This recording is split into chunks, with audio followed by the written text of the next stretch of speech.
Hello, my name is Joe Renzillo, and today I'm going to be talking to you about our program repair tool that leverages insights from biology and from software engineering in order to effectively and efficiently search for repairs to buggy programs. This work is done in collaboration with Wesley Weimer and Stephanie Forrest. Automated program repair is a subfield of software engineering where the goal is to repair bugs with minimal human involvement, and this is important because the dominant cost for software is the maintenance and repair of bugs post-deployment. The initial writing of the programs is a fraction of the cost overall. In this context, mutating existing programs where most things in the program work is very dangerous. About 70% of random mutations to C in Java programs harm the program, and about 30% are neutral, i.e. they don't do any harm. A result of this is that almost all of the tools that exist for program repair search only a single mutation at a time, because accumulating multiple untested mutations at once multiplies the risk. And by the time you've added 3 or 4 or 5 mutations to the program, without testing any of them first, almost always you have a broken program. And that's not useful. Test suites are how we define fitness in this subfield. Positive test cases are examples of input-output where the program works.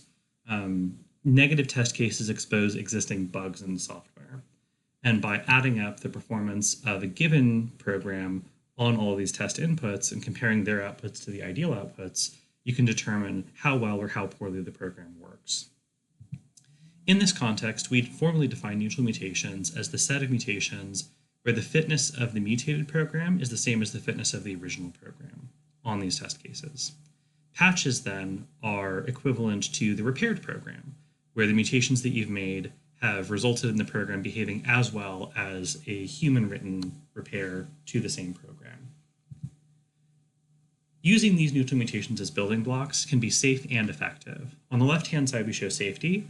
We compose individually neutral mutations and apply them and evaluate their output altogether. In this case, we're looking at the units utility, which is a small command line utility for converting unit measurements, say from kilometers to miles.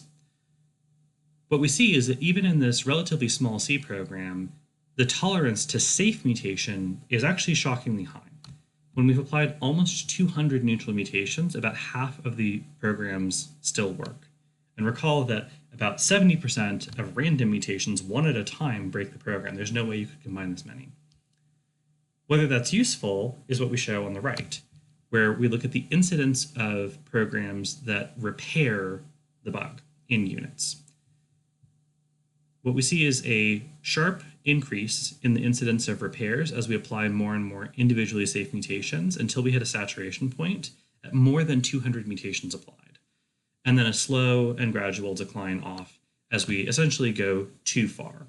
And so what we have is basically a Goldilocks zone where we've applied not too few mutations, not too many, but just the right amount.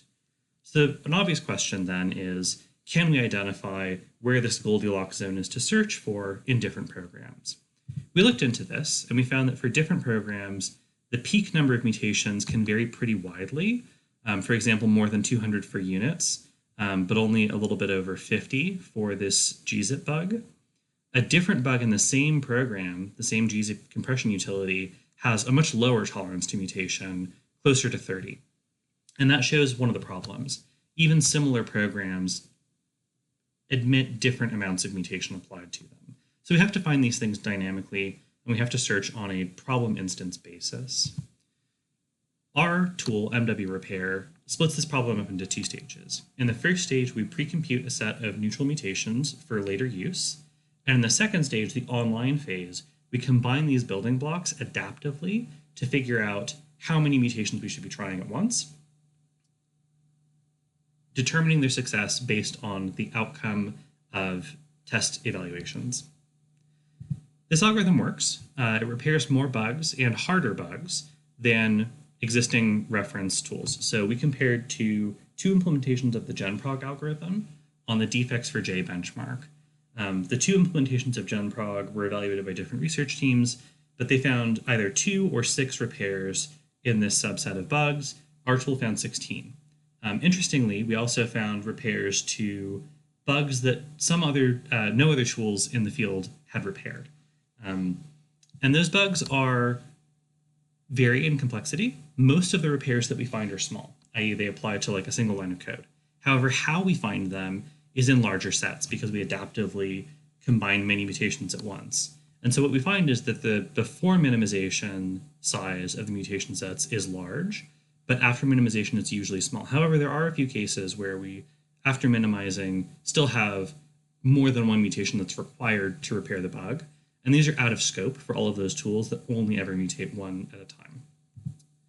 One potential objection to the efficiency of this kind of approach is that pre-compute phase where we're generating a pool of neutral mutations for future use could be expensive to maintain.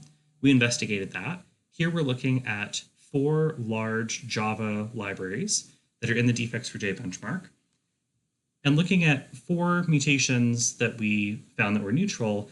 How long ago was it that the code had last been changed? In other words, what's the churn rate of the software? And even for something like the Java math library that has millions of programs deployed using it, the average age of a line of code is more than a year. And so the update cost for maintaining a pool of neutral mutations is modest.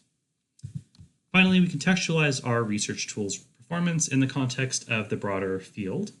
We did this by looking at the pattern of which bugs were patched or not patched by every repair tool with published results. We then calculated the distance between any 2 tools as the difference in the subsets that they repair. Tools that are farther apart in this embedding figure repair different sets of bugs. Tools that are close together repair similar sets of bugs. And what we can see is that MW repair moves off in a direction that is very different from some other state-of-the-art approaches like Cure, Hercules, and RGP.